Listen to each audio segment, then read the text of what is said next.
Good morning, and we're very glad to be here once more presenting the developments of our company and the status as well. We are a Chilean biotechnological company. I think we are the only one from Latin America presenting in this conference.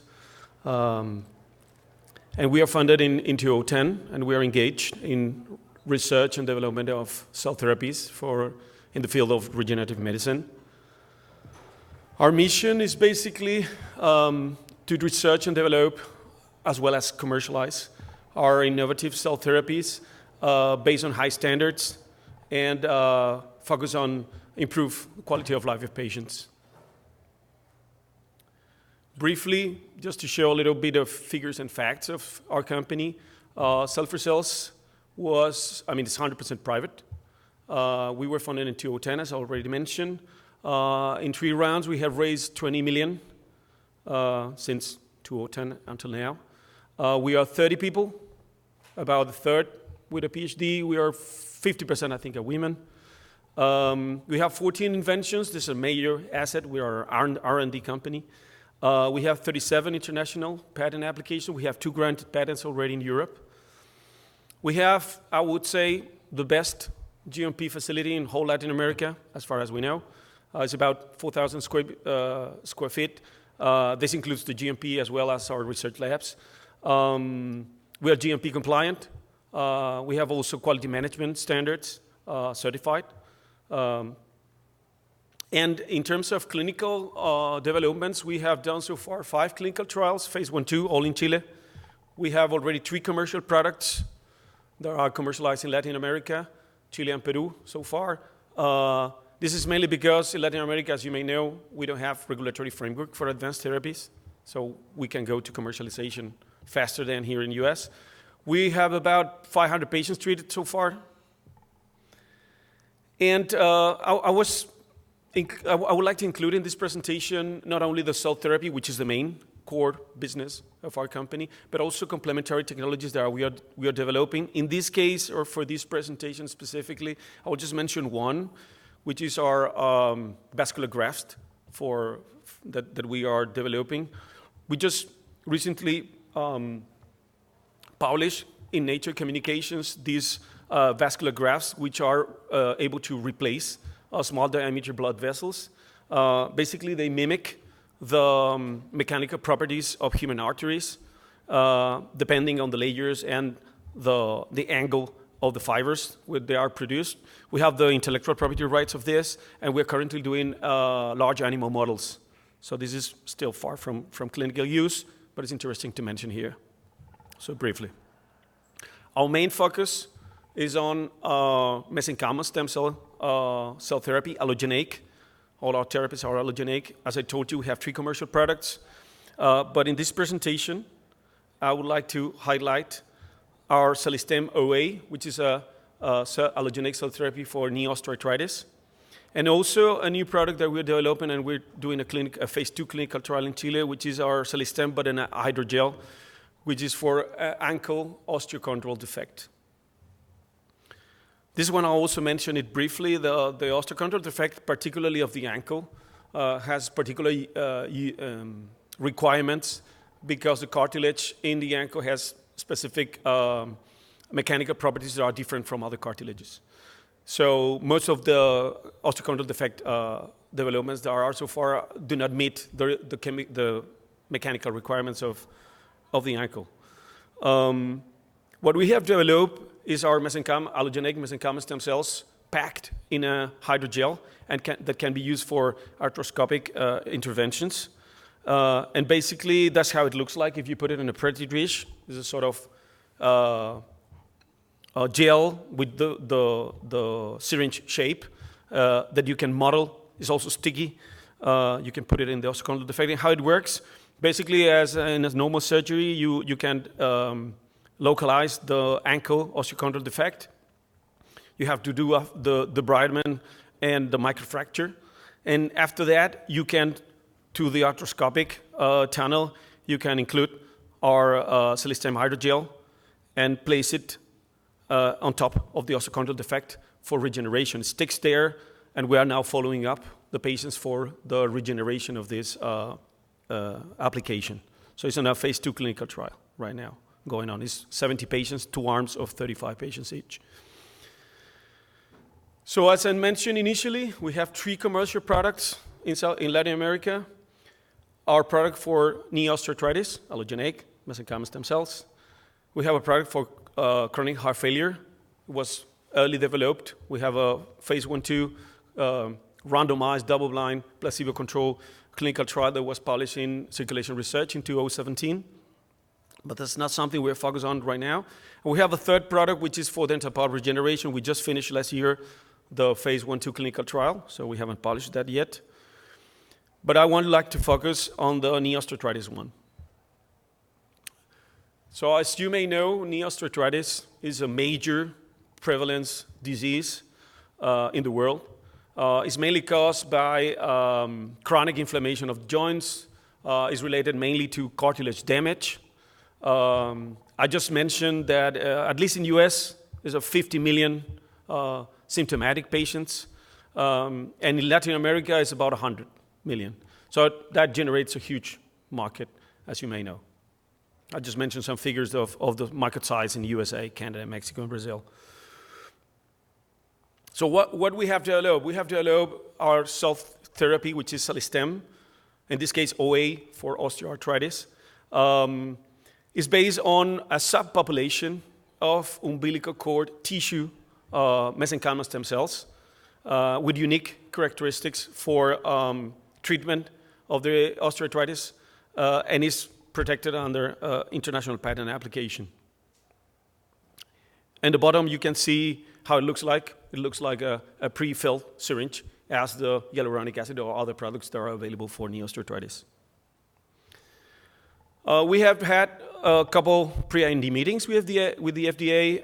The first of it was about a dose escalation study.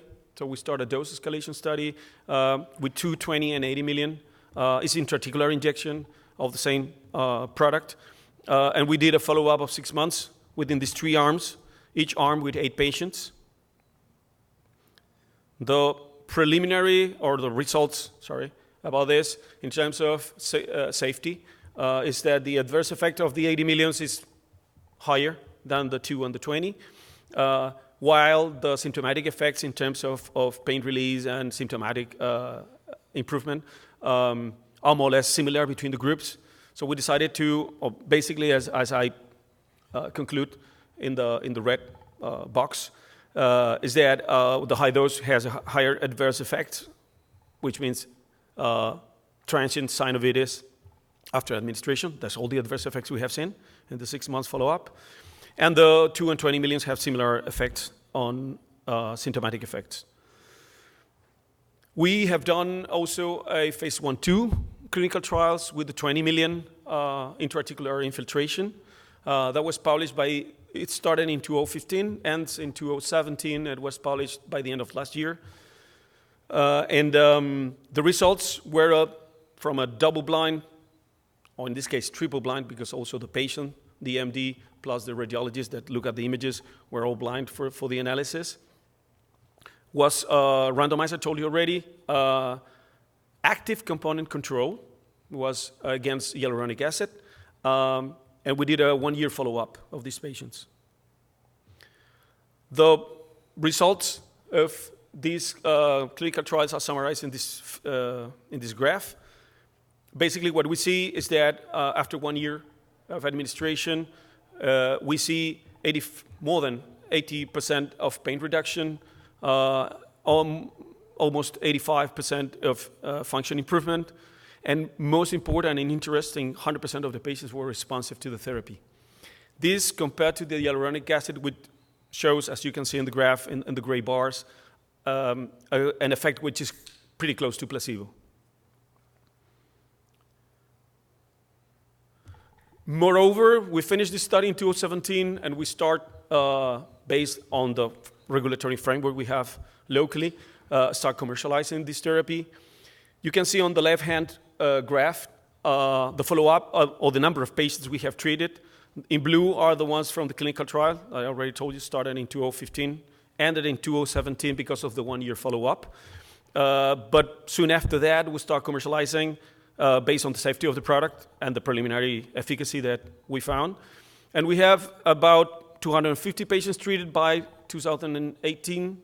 And in 2019, we estimated that we will have more than 500 patients. We are following up all these patients in this open cohort. And on the right-hand side graph, you can see the follow-up of about 50% of these patients with 3 months and 6 months showing pain relief and dysfunction reduction, which is pretty close what we have seen in the phase 1/2 clinical trial. So this is very encouraging to continue following up the patients. I just want to take a small time to compare what we're doing in our mesenchymal allogeneic cell therapy for knee osteoarthritis compared to some other developments that have been done in the past or are currently going on. So I'm showing you here in top our Celestem OA. There is also a product that was developed in 2008 by Tygenix in Europe. And there are some others that are going on in US, Korea, India, and China. First, I think on this comparison, interesting is to show that we have the simplest and the most scalable product because it's based on allogeneic umbilical cord, which is a very good source for expansion and production of therapeutics. Of course, this is a subpopulation. Of course, this compared to any autologous therapy is much easier, right, to produce. And in cases of some other allogeneic approaches that are in the market, some are genetically modified, so that makes it complicated to produce. And some others are based on pools of patients, like bone marrow pools, or progenitors that are somehow difficult to reproduce. In terms of intellectual property, they're all comparable. They all have intellectual property rights. In terms of clinical trials, I would say that almost every one of these products is currently under phase 1 or phase 2. Only the phase 3 study, as I mentioned before, was from the European autologous therapy. In terms of market authorization, there are no products authorized yet. The only one authorized in Europe was withdrawn in 2016. Recently, there was a revoked issue with a Korean development or a rejection in some other cases. And there are others that do not have regulation, as we do. So this is intermediate benefit, I would say. And last but not least, and most important, is the cost of production. So today, as we have seen, compared to autologous, to produce this therapy is 10 times lower. So this is a major advantage to scale up and commercialize this in the international markets. About our regulatory strategy, I mentioned already we have a couple meetings, pre-IND meetings with the FDA. The last one was in August, 2 months ago. We extend the 2 and 20 million doses ranges study because we want to compare them even further. So that is about to finish between these months. And with this data, plus all the recommendations that the FDA gave us, we plan to submit our IND for clinical trials, advanced clinical trials here in the US. So we are asking for a phase 2B clinical trial. So we're looking for a manufacturing site in the US currently. In terms of commercial strategy, as I told you, we are settled in Chile, but we already are commercializing through a third company in Peru. We have an agreement to start commercializing, or a preliminary agreement to start commercializing in Colombia. We have a pre-licensing agreement to develop this in Europe. And we're looking for other partners in strategic markets such as Brazil, Mexico, US, and Canada. So just to finish, the take-home message is that Cell4Cells is the largest Latin American company in cell therapy, R&D, and commercialization. We have developed Celestem OA, which is a safe and effective therapy for knee osteoarthritis, and that we're currently commercializing in Latin America, and we'll start advanced clinical trials in the US by 2020. So I would like to thank you for your attention.